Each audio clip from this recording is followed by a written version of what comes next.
皆さんごきげんよう、上川薫です。今回取り上げる話題は、日本の EEZ 内に中国の漁船が大挙襲来し、そして日本の海において魚をごっそり根こそぎ奪っていくというようなことが起きています。しかし、日本の一般的な報道においては、こうした事件というものがほとんど報じられている様子がありません。なので今回はそのことについて記事を見ていきましょう。一般的に中国の脅威といえば、基本的には中国共産党の進めている政策によることが多いです。しかし、今回の話というのはそうした中国共産党によるものではない、いわば中国の人たちのお金を求めて捕まらないんであれば、できるところまでやってしまおうという精神が、今回の問題を引き起こしているように私には思います。逆に言えば、日本がそうした彼らの行動といったものに明確な罰を与えなければ、この問題というものは長期化し、そしてもっと悪化していくことでしょう。後半の解説においては、一体どのようなことをすればよいのか、非常にわかりやすい例があるので、そのことも紹介しようと思います。というわけで、日本の EEZ、非常に良い漁場として知られている大和堆周辺に中国の漁船が大挙してやってきているというニュースについて早速見ていきましょう。日本海の好漁場に中国船急増。EEZ なのに水産庁は日本の経済的主権が及ぶ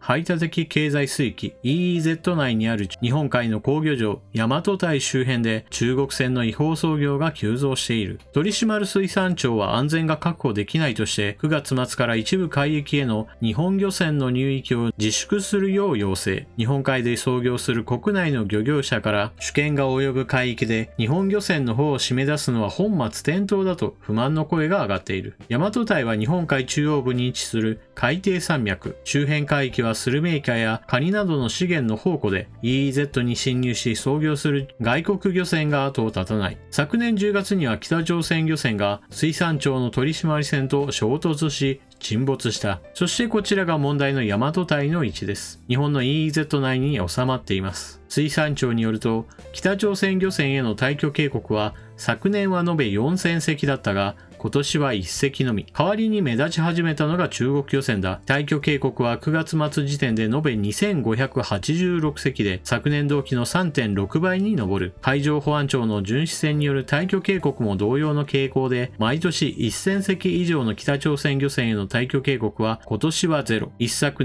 年と延べ89から12隻だった中国漁船への警告が今年は延べ102隻と最多を更新した。中国船の量は北朝鮮以上にダメージ。しわ寄せを受けているのが日本のイカ釣り漁船だ。石川県漁業協同組合の担当者は、昨年は記録的な不漁で、今年こそはと期待していた。日本海に接してもいない中国の漁船が、なぜ日本の EEZ で操業するのかと憤る。中国漁船は資源管理上も脅威だという。北朝鮮漁船は多くは小型の木造船だが、中国漁船は大型の鋼船で、釣りではなく底引き網で漁獲する。資源へのダメージは大きい。こうした中、水産庁は9月30日から大和堆西部の特定の海域に入るのを当面自粛するようイカ釣り漁船側に要請。理由は諸般の事情とだけ説明された。石川県漁協によると、イカ釣り漁船の船団は一時的な自粛要請と受け止め、10日ほど近くで待機したが解除されず入域を断念。別の漁場に移ったという。漁労長らからは、自宅の庭先に泥棒に入られたのに近づくなというのかといった不満が噴出した。大和堆の周辺海域での自粛要請は昨年もあった。昨年8月、海保の巡視船が北朝鮮海軍の旗を掲げた小型船から小銃を向けられた。水産庁はその後周辺海域に入らないよう要請した。石川県漁協の担当者は、今回も水産庁だけでは対応できない事情が起きたのかもしれない。せめてどんな危険があるのか説明してもらえれば、苛立ちも収まるのだが、と嘆く。水産庁幹部は、日本漁船の安全確保のためということだけと言葉少なだ。全国漁業協同組合連合会は16日、首相官邸や関係省庁に早急に操業できるよう要請。岸会長は自粛を指導すること自体がおかしい。日本の船が操業できるよう国は毅然と対応してほしいと訴えた。加藤官房長官は20日の会見で、自粛要請は日本漁船の安全を確保するためにやむを得ないものと聞いているが、関係省庁が連携して漁業関係者の方にまずは丁寧な説明を行う必要があると述べた。東海大の山田義彦教授は、自粛要請は場当たり的な対応だ。水産庁の対応能力を超える問題が起きているのなら、外交を含めて政府を挙げて一元的に対応する必要があると指摘する。今回の問題、大和堆周辺における違法操業、この問題そのものは以前から存在していました。この記事の中でも触れられていますが、北朝鮮の船というものが基本的にはその主だった主犯です。というのも地図を見ていただきましたが、基本的にはこの位置というのは北朝鮮からも近いこともあり、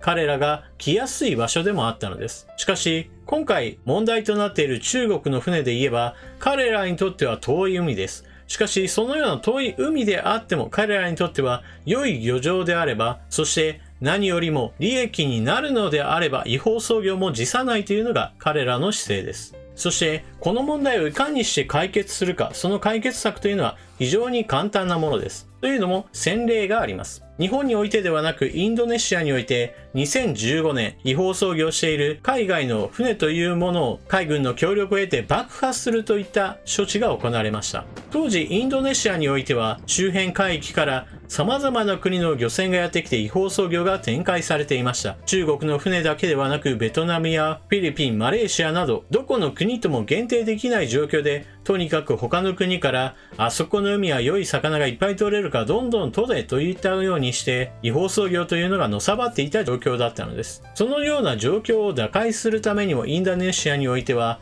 違法操業している船をまず拿捕し、その漁船員らについては強制的に本国に送還、そして拿捕した船そのものについては海軍の協力を得て爆破するという処分を行ったのです。この話というのは何もその年だけの話ではありません。2015年から2017年、私の検索したニュース記事などにおいては、総計で360隻余りの漁船がこうした爆破処分をされたということです。このニュースを一つの前提として考えれば、インドネシアは中国の漁船も含めて違法操業した船を爆破しました。しかしそれによってインドネシアが少なくとも中国から宣戦布告などは受けていません。というのもインドネシアの管轄する海において違法操業していたものが見つかり、法律に基づいて処分されたのです。ですからインドネシアにしてみれば全て合法的な手段として爆破処分をしたのであり、非合法的に何かをしたわけではありません。このように国内の法律においてまずルールを整備し、それに基づいて行動するということが大事です。中国側も当然のように自国民の漁船が爆破されたのですから非難はしたでしょう。しかしそれはあくまでもやりすぎだという話であって、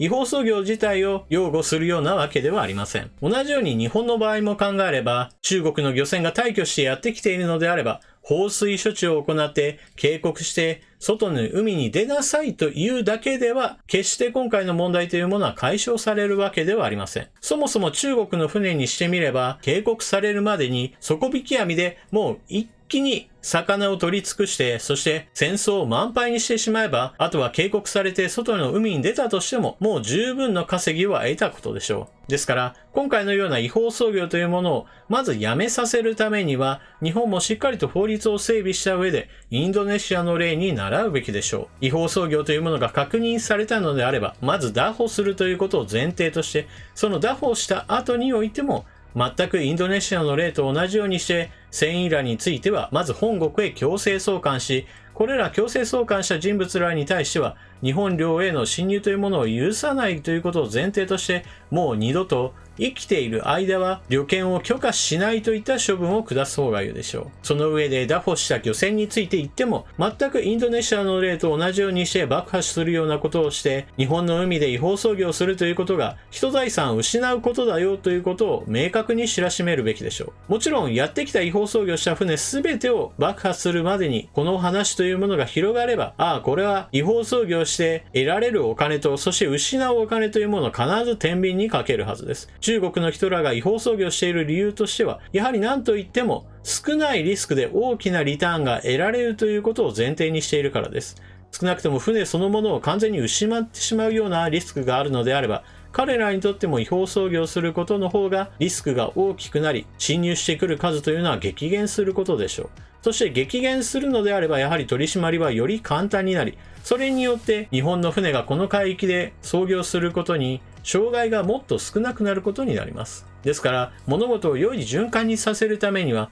少なくとも今のような対応というものが手ぬるいということを前提にするべきです。私の話を聞いて、なんて強硬な作戦を取ろうとしているんだと非難する人もいるでしょう。しかしこういった話を聞いた時には一つ考えてほしいことがあります。それは日本の場合においては他国との圧力というものは悪であるかのような話というものが広くされているわけですが、世界の状況を見ると、少なくとも違法操業者に対して寛大な国などというものは基本的にはありません。野放しになっている国も、本当は取り締まりたいんだけど取り締まる能力というものがなかったり、もしくは予算そのものが足りなくて仕方なく放置していることや、もしくは役人らが腐っていて賄賂などを受け取っていて、そういった違法操業などを取り逃している、そういった現状があるので、日本の場合であれば少なくとも行政機関などはそうした賄賂などが効かないような状態ですから、しっかりとルールを定めてこれらを取り締まるということが正当な行為として行えるのです。そして海外の状況で言えば、例えば日本の漁船がロシアの EEZ 内でもしもこのような違法操業をしていたら、それこそ銃撃を受けた上で拿捕されるかもしれません。同じように日本の EEZ 内でこうした取り締まりを行うことも別に国際的な非難を受けるような話ではありません。本来持っている権益を守るための行為を執行しているだけなのです。そして最後に一つだけ付け加えるなら、